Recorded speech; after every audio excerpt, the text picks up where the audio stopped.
There are very few things that teach you more about life than professional fighting. And the reason that is because the whole world is actually just one big combat. Whenever you go to work, whenever you hang out with your friends, whenever you go to gym, all you're doing is you're trying to outcompete other people. Whether you consciously understand it or not, that's all you're doing. And when you take up something like fighting, there's nothing that symbolizes these things more. Imagine getting strangled. Imagine you are gassed out, you have zero energy, you can't breathe. Someone's trying to choke you out from behind, and you have hundreds of people watching you, and you can't give up. You have to break free, and you have to beat the other guy with zero energy. Tell me what can teach you more about life than that situation. Now, I've been into many situations exactly to the one I just described. So I know a few things about life here and there, and everything I know came from professional fighting. The number one lesson I learned that I'm going to be talking about in this video for part 1 is that 90% of your progress comes from 10% of the most intensive training that you do. I just made this up, but this is exactly how it works for me, and it's exactly how it worked for everybody I know. When I first started training, I was just doing it casually. I was just going to the gym, learning a bit of throws, learning a bit of boxing, nothing too crazy.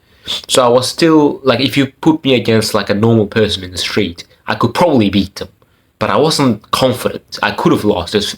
I would say it was like closer to 50-50 a lot of the time. What set me apart from 80% of the people who come to a martial arts gym and probably like 95% of the people you meet at the street is the 2 months of training I did in preparation to Australian National Championships.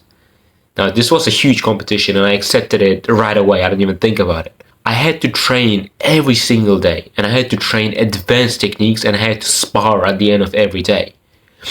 And I wasn't even thinking about, how much I'm training, how good I'm getting. All I was thinking about is the other guy who I'm going to fight. I wonder how much he's training. And there's no way I'll be able to beat him if I'm not training now. So I couldn't allow myself to stop. Even in my free time, I would be training. I just couldn't help myself. I had no choice. It was all fear that was driving me, to be honest with you. In that time, when I finished that competition and I got second place, I looked back and I realized that I got literally better than 80% of the people that train martial arts, just casually. I was way better than them. And you could put me up against any normal person in the street and I would destroy them.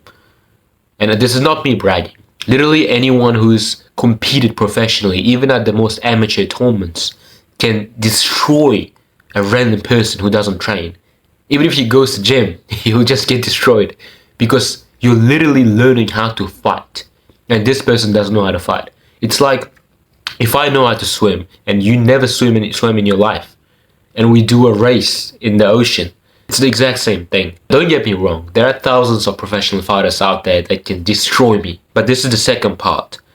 After that competition, maybe about 8 months later, I accepted the maximum level of fighting competition. I went and accepted the Asian Sambo Championships. This is one of the most brutal wrestling competitions that I know of. So I accepted this fight in maybe 3-4 month notice, and I was training the hell. I was training every single day. And this was the most intensive training I've done in my life. I would train literally 24/7.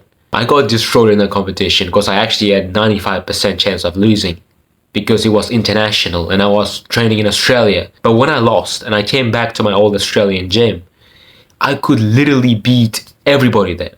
Literally everybody.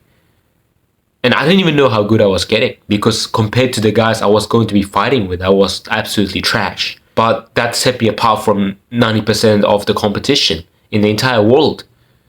So there's a huge lesson to be learned here. It's not just me. This exact thing can be applied to anything.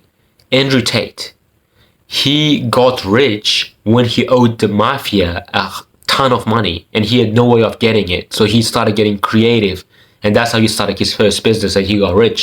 Without that situation where he owed people money, he would probably not be rich right now, because he wouldn't have started that first business he started. If you know Thomas Edison, he would tell the journalist that he would invent this crazy thing in this short amount of time before he even started doing anything, and then he would have no choice but to actually invent it. And he would just have sleepless nights trying to invent it, and that's how he got so incredibly famous. If you've ever read Rich Dad Poor Dad by Robert Kiyosaki, there's a section where he talks about pay yourself first before paying the government or the energy bill people or whatever. Because when you pay yourself first, the government, the bill people will come knocking on your door, your landlord, whoever it is, and they will force you to come up with money. And that's when you will get really creative and you will start making businesses.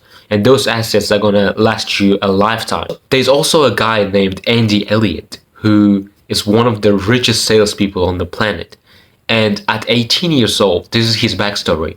At 18, he crashed his car, and his lawyer told him he had to come up with $10,000 in 2 weeks. And if he didn't, he would go to prison for several years, maybe like 5 years or something, for crashing a car. It's crazy. And then in those 2 weeks, he actually did come up with more. He came out 15,000. But since then, he's just been making a ton of money up to now. He's like a billionaire now almost. That was what started it in him when he was just some junkie. And then he had to come up with money just like that. And then from there, even today, he's making money non-stop. He's never gone down from that 15K for 2 weeks. Obviously, I don't want you to crash your car or, sell your house to try to come up with money, obviously. But what I need you to do, you need to start, as I always advise people, you need to start taking up jobs that are way beyond your qualification level. I don't care if you lie on your resume. I don't care. You have to do something that's going to be one step above what you actually are.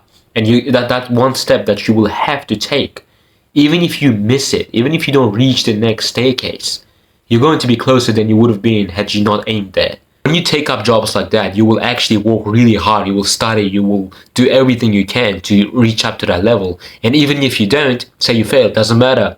You would have still improved yourself way more than anybody else who didn't take that step. And it's all about competition. You'll be higher on the hierarchy at the end of the day, I promise you, when you look back.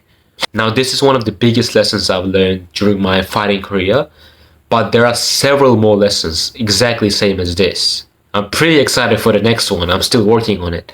But subscribe to my channel and ring the notification bell to get notified for when I upload that second part.